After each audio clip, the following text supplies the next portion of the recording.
সভাপতি রাজেশ দেব মহাশয়, সরি ফজলুর রহমান সাহেব আমাদের সভাপতি রাজেশ দেব, এখানে উপস্থিত আসাম প্রদেশ তৃণমূল কংগ্রেসের সাধারণ সম্পাদক মোহনলাল দাস, পালংঘাট ব্লক তৃণমূল কংগ্রেসের প্রেসিডেন্ট আব্দুল্লাহ লস্কর এবং নরসিংপুর তৃণমূল ব্লক কংগ্রেসের সভাপতি মুজিবুর রহমান সাহেব, এই সভায় উপস্থিত যারা মুরব্বীরা রয়েছেন, গুরুজনেরা রয়েছেন, অনেক অনেক যুবক ভাইরা রয়েছেন, মা বোনেরা রয়েছেন, আমি অত্যন্ত খুশি যে আমি আবার বাগাবাজারে একটা সভা করতে পারছি এবং আমি গর্ব করি যে আমার হাতে তৃণমূল কংগ্রেসের ফ্ল্যাগ এবং আমার নেত্রী হলেন পশ্চিমবঙ্গের 3 বারের মুখ্যমন্ত্রী, যিনি মোদী আর শাহর সঙ্গে টক্কর নিয়ে মুখ্যমন্ত্রী হয়েছেন, তিনি আমার নেত্রী। আমার ইতিহাস আপনাদের সঙ্গে অনেক পুরানো। আমার বাবা প্রয়াত নেতা মন্ত্রী সন্তোষ মোহন দেবের সঙ্গে আপনি অনেকেই কাজ করেছেন, আমি দেখতে পাচ্ছি এখানে দাঁড়ানো।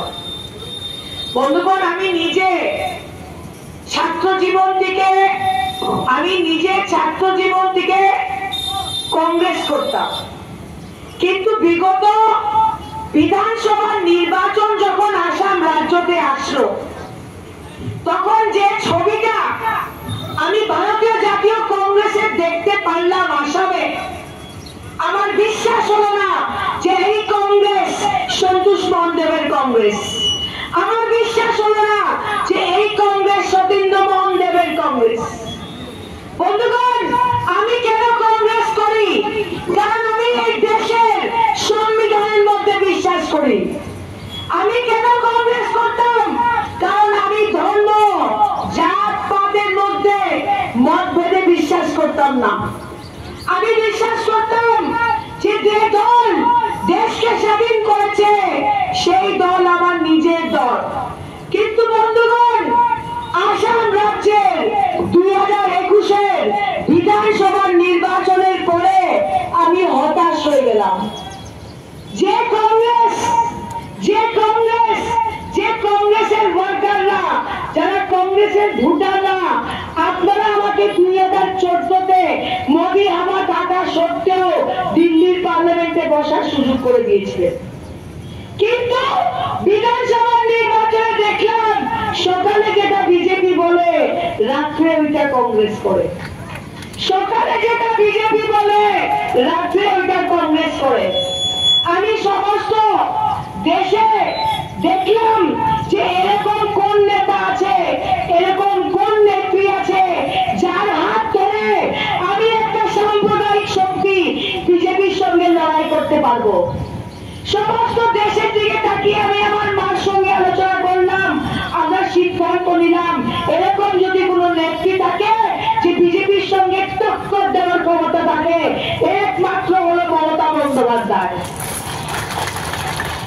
আমি আপনাদের কথা দিচ্ছি যে তৃণমূল কংগ্রেস লোকসভা নির্বাচন, পঞ্চায়েত নির্বাচন এবং বিধানসভা নির্বাচনে আমরা বিজেপি দলের সঙ্গে টক্কর দিয়ে আসাম রাজ্য দখল করবো আমরা তৃণমূল কংগ্রেস।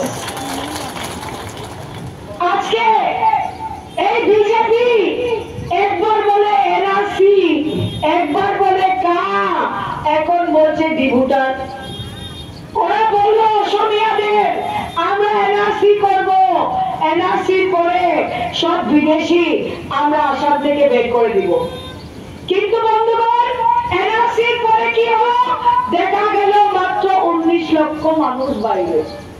আমরা সবে কাগজ দেখাইছি, কই চাই কাগজ দেখাইছি, কেউ শিলচর থেকে নামবি, কেউ শিলচর থেকে হুজাই, কেউ শিলচর থেকে ডুগরি, কাগজ জেরক্স করতে করতে করতে আমরা 3 বছর গেল দিয়া। ওখানে এনআরসির কোনো মাপ নাই, এনআরসির কোনো মাপ নাই। কেউ গাড়ি বিক্রি করলো, কেউ অটো বিক্রি করলো, কেউ স্কুটার বিক্রি করলো, গরিব মানুষ গরু বিক্রি করলো, কেউ ছাগল বিক্রি করলো। এখন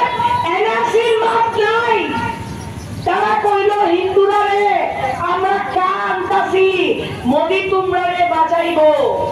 বিজেপি লাড্ডু বাটলো শিলচর শহরে, মিষ্টি বাটলো, 4 বছর যা হইল না এখন হইল তো দেখা যায় এখন বাংলাদেশের রেশন কার্ড দেখাইতে লাগবে। এখন হিন্দু মানুষের কইতাছেন যে এটা তো আমার লোকের বিশ্বাসঘাত।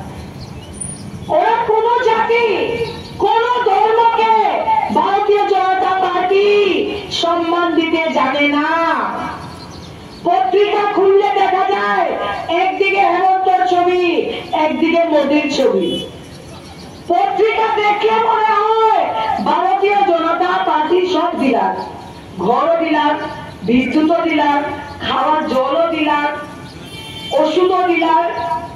কিন্তু গ্রাম অঞ্চলে গিয়ে দেখবেন, ছোট ব্যবসায়ীদের জিজ্ঞেস করবেন বাজারে, যেদিন থেকে মোদী সরকার এসছে ব্যবসায়ীদের কোমর ভেঙে গেছে, ছোট ব্যবসায়ীদের কোমর ভেঙে গেছে, আর বড় উদ্যোগপতিদের কিজড়ি ভর্তি হচ্ছে।